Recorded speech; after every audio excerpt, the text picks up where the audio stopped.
àṣà àti ìṣe ló sọnù o tí ìjà àgbà fi ń wáyé láàrin àwọn ọba Yorùbá. Ẹsẹ̀ kò gbèrò ní ìlú Ilé-Ifẹ̀ ìpínlẹ̀ Ọ̀ṣun ní ọjọ́ Ẹtì ọjọ́ 27 oṣù kẹsàn-án ọdún 2025 ni àwọn èèyàn káàkiri àgbáyé ṣèkópa níbi ayẹyẹ ọdún ọlọ́jọ́.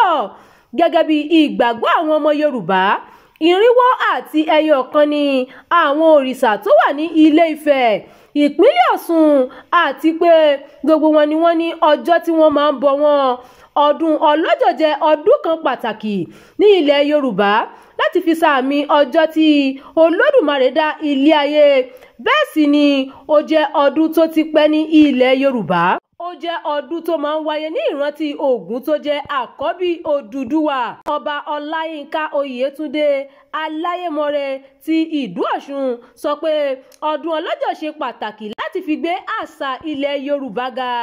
Ọba Aláyémọrẹ rọ gbogbo àwọn orí adé àti ọrùn ìlẹ̀kẹ̀ káàkiri ilẹ̀ Yorùbá láti ṣe ara wọn lọ́kàn kí àlàáfíà lè jọba, kí wọ́n gbàgbé ọ̀rọ̀ ìwọ ojú mi èmi ojú ọ, kí ìdàgbàsókè lè bá ilẹ̀ Yorùbá. Ààrẹ fún ìgbìmọ̀ Yorùbá lágbàáyé Ọládọ̀tun Hasan sọ pé ìjà àgbà láàrin àwọn orí adé ti máa ń wáyé láti ìgbà ìwáṣẹ̀, tó sì jẹ́ pé ẹ̀rù ni àwọn ọba máa fi ń kó ara wọn nígbà náà. Ọládọ̀tun wòye pé ogun ìjà ìwọ ojú mi èmi ojú ọ ti yàtọ̀ sí ti ìgbà ìwáṣẹ̀ o, nítorí ọ̀làjú tó ti gbáyé kan lóde òní. Pàápàá lára àwọn ohun tó bayé jẹ́ ni ẹ̀rọ ayélujára tí ọ̀pọ̀lọpọ̀ sì ń lò báyìí. Ó ní kò lè sí ìdàgbàsókè láàrin ìlú bí ọ̀rọ̀ ìjà àgbà bá ń tẹ̀síwájú láàrin àwọn orí adé, àti pé a nílò láti padà sí ìbẹ̀rẹ̀ pẹ̀pẹ̀ kí ìlọsíwájú lè bá ilẹ̀ Yorùbá. Nínú ọ̀rọ̀ tí arábìnrin Tóyìn Kọ́ládé tó jẹ́ ìyálájé Oòduà gba àwọn orí adé ní ìmọ̀ràn láti fi ọ̀rọ̀ ìjà àgbà sílẹ̀ o, kí àlàáfíà lè pọ̀ láàrin ara wọn àti láàrin ọmọ ilẹ̀ Yorùbá. Arábìnrin Tóyìn pàrọwà sí àwọn orí adé gbogbo kí wọ́n ṣe ara wọn ní òṣùṣù ọwọ̀ kí àlàáfíà lè jọba láàrin wọn. Olóyè Tọ̀nàdé Ajíbọ̀ ṣe àpèjúwe náà tí ọdún ọlọ́jọ́ fi jẹ́ ọdún àṣà ní ilẹ̀ Yorùbá àti bó ṣe jẹ́ ọdún àpéwò. Olóyè Tọ̀nàdé ní láti ìgbà tí Ọọ̀ni Ilé-Ifẹ̀ Ọba Ẹniìtàn Ògúnwùsì gorí ìtẹ́ ni ọdún ọlọ́jọ́ ti di gbajúgbajà tí ọ̀pọ̀ èèyàn máa ń farahàn níbi ayẹyẹ ọdún náà. Ó ní ojú tí òun fi ń wo ìdàgbàsókè àṣà ilẹ̀ Yorùbá ni pé àṣà Yorùbá ti ní ìdàgbàsókè sí ju ti àtẹ̀yìnwá lọ.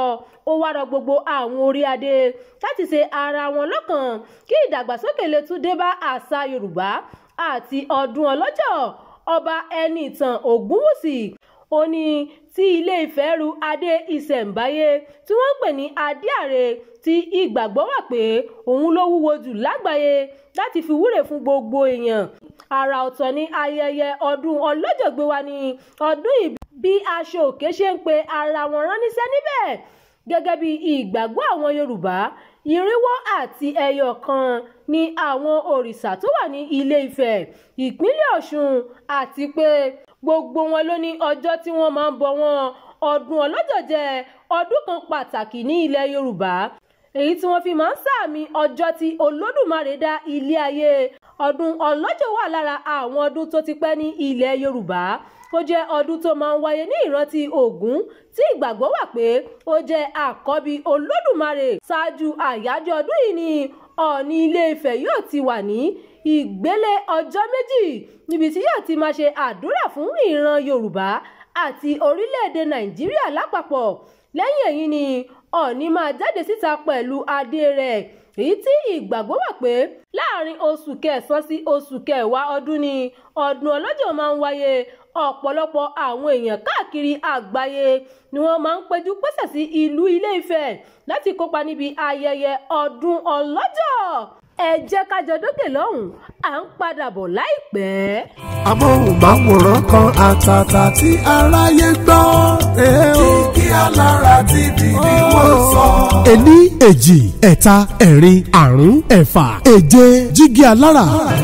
sinimá méje tó lóyin ládùn. sinimá titun méje la gbé jáde láti Jígí Alára. Jígí Alára lórí YouTube. àwọn sinimá yẹn rèé o. ìlú ni àkọ́kọ́ òkúta péré lẹ́lẹ́kejì. àjẹ́ tó pọ̀ máa wo lẹ́lẹ́kẹta. òpin ọ̀rọ̀ lẹ́lẹ́kẹrin. ọba làkọ́lé ìkarùn-ún. àfojúdi lẹ́lẹ́kẹfà. àjíkẹ́ ẹlẹ́kọ̀ọ́ ní keje o. Jígí Alára ti gbé jáde kàṣàgbà o. lórí YouTube ẹ̀ ó ti wọ́. àwọn akọkọlùkọ lóyin ládùn rọ wọn pàtòkè tilẹ̀ sinimá méje tá a gbé jáde rèé látọwọ́ Jígí Alára lórí YouTube. ìlú làkọ́lé alákọ̀ọ́kọ́ Jígí Alára àti Rose Odika ni co-producer. òkúta àpèrè lẹ́lẹ́ẹ̀kejì Jígí Alára gangan fúnra ẹ̀ ló producer. àjẹ́ tó pa máa wo lẹ́lẹ́ẹ̀kẹta Jígí Alára àti Lélowówà ni co-producer. òpin ọ̀rọ̀ lẹ́lẹ́ẹ̀kẹrin Fatai Karim àti Jígí Alára ló jọ producer. ọba lẹ́lẹ́ẹ̀karùn-ún Tampan Ìdó local government àti Jígí Alára ló jọ pawọ́pọ̀ láti ṣe. àfojúdi lẹ́lẹ́ẹ̀kẹfà Lateef Quadri àti Jígí Alára ni co-producer àti ẹ̀ náà. àjíkẹ́ ẹlẹ́kọ̀ọ́ ni sinimá ẹlẹ́ẹ̀keje Unity Caucus àti Jígí Alára ni co-producer. àwọn Nollywood superstars ló kópa nínú àwọn sinimá yìí. ẹ máa gbádùn gbogbo àwọn sinimá méjèèje ìlú òkúta àpèrè àjẹ́ tó pọ̀ máa wo òpin ọ̀rọ̀ ọba àfojúdi àjíkẹ́ ẹlẹ́kọ̀ọ́. àwọn sinimá méjèèje yìí ní kẹ́ ló máa wò lórí YouTube tó jẹ́ ti Jígí Alára. adé ọmọ adé ni executive producer àwọn sinimá wọ̀nyí. kò sí àṣàdànù ń bẹ o. ẹ kú ti mọ̀ pé gbogbo àwọn sinimá wa ló máa ń stand out yàtọ̀. Jígí Alára ní kẹ́ subscribe sí o. ẹ download ẹ share ẹ like tẹ́ ẹ bá ti ń wo gbogbo ẹ̀ lẹ́ ó gbà wípé ó kọjá àfẹnuròyìn. Jígí Alára ni bàbá gbogbo wọn. Jígí Alára ti gbé jáde kàṣàgbà o. lórí YouTube ẹ ó ti wọ́. ẹ káàbọ̀ láti ẹ̀ka ìpolówó ìkànnì Jígí Alára náà lẹ ṣì ń gbọ́ lọ́wọ́. ìkànnì 24 tó fi ìkàlẹ̀ sí ìlú Ìbàdàn ìpínlẹ̀ Ọ̀yọ́. èyí ni ìròyìn tó kàn. ẹgbẹ́ àwọn agbẹjọ́rò ní Nigeria Bar Association NBA ti kàn sí ìjọba àpapọ̀ láti ṣọ̀nà ìyọ̀ǹda akẹgbẹ́ wọn Onyeson Peace Udoka tí àwọn ajínigbé jí gbé láìpẹ́ yìí.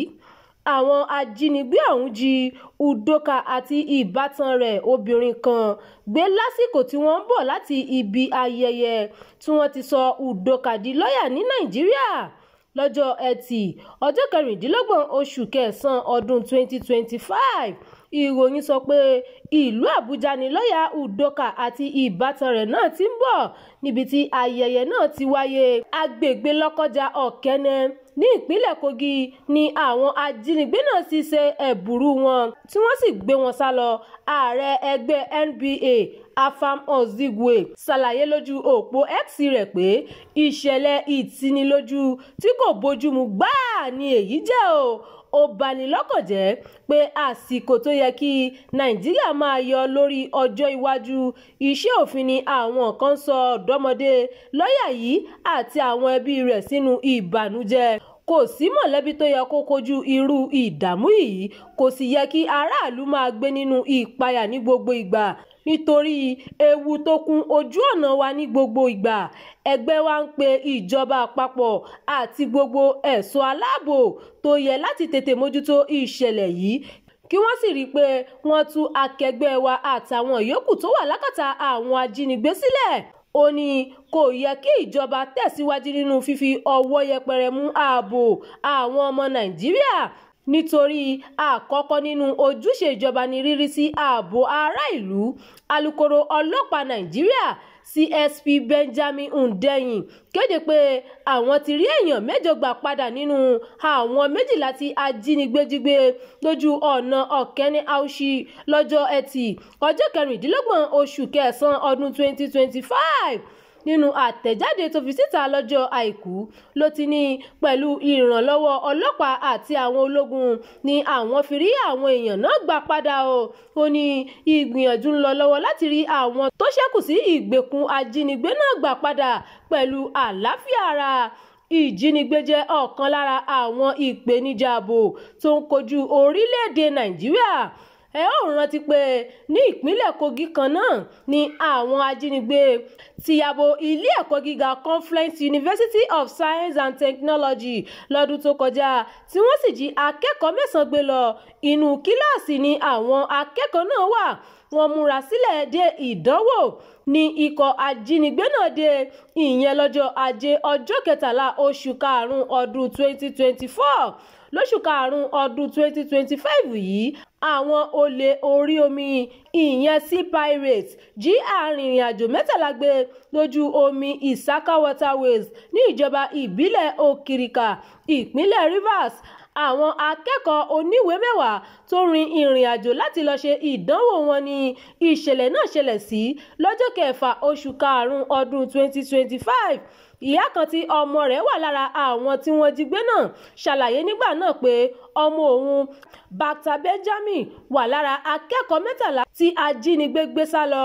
Ó ní àwọn ọ̀dọ́mọbìnrin 7 wà lára àwọn ọmọ náà.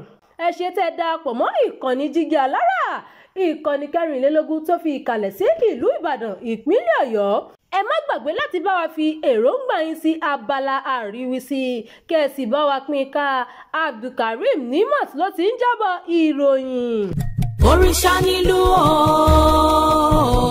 òrìṣà nílùú ẹ má fojú di àdánù òrìṣà nílùú sinimá titun ìlú ó ti jáde wá lórí YouTube. Ìkànnì Jígí Alára TV 24 lẹ ó ti rí wo àwòtún ní iṣẹ́ ńlá yìí. Sinimá titun ìlú multi-billion naira project lè yóò lágbára. Òrìṣà nílùú tó mú bá kí ìṣọjọ́ gbà tó ṣàwọn gidi. Ìlú ní ṣàtọ́kùn eégún, ìlú ní ṣàtọ́kùn ṣá. Ìlú ní ti láti fẹsẹ̀ máa yàn gàlú ìlú tó kọ̀ fọ́ agbára.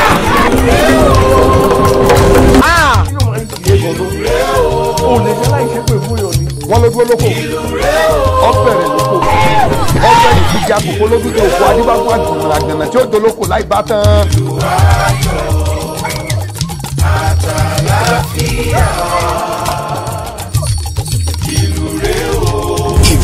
Agbára gba sinimá tó gbà padà búyọ tó gbà padà gbà. Ó fún lọ́nà láfojú ó yà pẹ́rẹ́gẹ́dẹ́. Ìwọ̀nba ni yẹn ń gbóná mọ́ láì ṣọ́ka. Olówó ayé ẹ̀rọ ra lára kókó fẹ́fẹ́. Káyọ̀ ọmọ tìbí ọmọ mú wa ni o. Sinimá titun ìlú ká tó parí ẹ̀ ní lókèsàn ojú rí tó. Ẹ̀gá tá a sọ fún yẹ. Owó gbowó la ná lórí ẹ̀. Adéọmọ Bankole. Aláṣẹ àfúndarí ilé-iṣẹ́ Jígí Alára ẹlẹ́kẹ̀rìndínlógún ni executive producer pẹ̀lú co-producer Yèyé Rosodika. Níyà Adédayọ̀ Age pẹ̀lú Adébáyọ̀ Jẹ̀lílì Piccolo ló direct yẹ. Starring Akin Lewis, Yèyé Rosodika, Taofik Adéwálé Dìgbòlùjà, Babátúndé Báńgbọ́dẹ Fọ́kọ́kọ́, Taofik Salami Mondusi, Òkìkí Ọ̀ṣìjọ́mọ́lẹ̀, Ìyákú Ègbé, John Odika, Ológbòjò, Muromúbọ̀làwà, Tọ́wọ́ ń dùn àti bẹ́ẹ̀ bẹ́ẹ̀ lọ. Nínú sinimá ńlá ìta pé àkọlé ẹ̀ ní ìlú. Subtitled in English. Apá kìíní ẹ̀ máa jáde kásàgbà sórí YouTube lọ́jọ́ Wednesday September 24 ọdún yìí. Nígbà tá pákéjì ẹ̀ máa jáde lọ́jọ́ Friday October 24 ọdún yìí bákan náà. Ẹ̀kúnkún mẹ́rin tẹ̀ ní ìkànnì Jígí Alára /Brazil TV. Ilé ara ní Jígí Alára. Ojúmọ́ kàrà kan ni gbogbo bá ṣe ń jí dára. Ara la fi ń ṣe. Sinimá tuntun ìlú lélẹ̀ yìí o. Ẹ subscribe sórí Jígí Alára 24 kẹ́rìíràn wò. Iṣẹ́ bàbá iṣẹ́ ni àwọn òtún wò ni ẹ gbà bẹ́ẹ̀.